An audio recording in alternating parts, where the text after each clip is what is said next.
perjuangan kita. Maka kekuatan kita adalah kekuatan yang muncul dari semangat dan cita-cita Sumsel pada umumnya. Para kader persatuan yang berbahagia, seberat apapun tantangan ke depan, tetaplah optimis. Jangan ragu dan teruslah bergerak.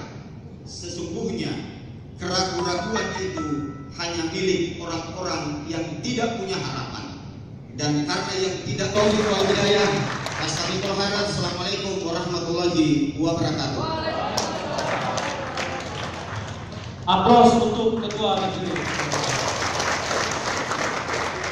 Pada Bapak Insinyur Haji Muhammad Ramdan Pomanto dipersilakan dengan hormat.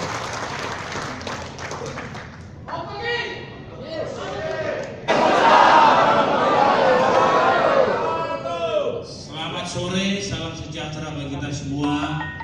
Shalom, Om Swastiastu, Namo Buddhaya. Alhamdulillahirabbil alamin.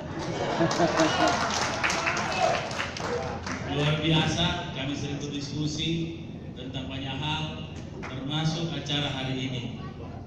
Saya menangkap kekuatan visi dari beliau-beliau ini, cita dari kelompok-kelompok seperti Partai Perindo hari ini.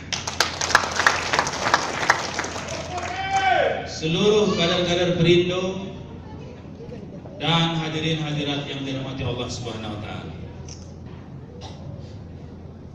Partai itu adalah alat perjuangan. Cukup membingungkan. Tetapi hadirnya Partai Perindo memberikan sebuah sintesa sejarah dari sebuah jalan keluar berbangsa pada saat kita di persimpangan demokrasi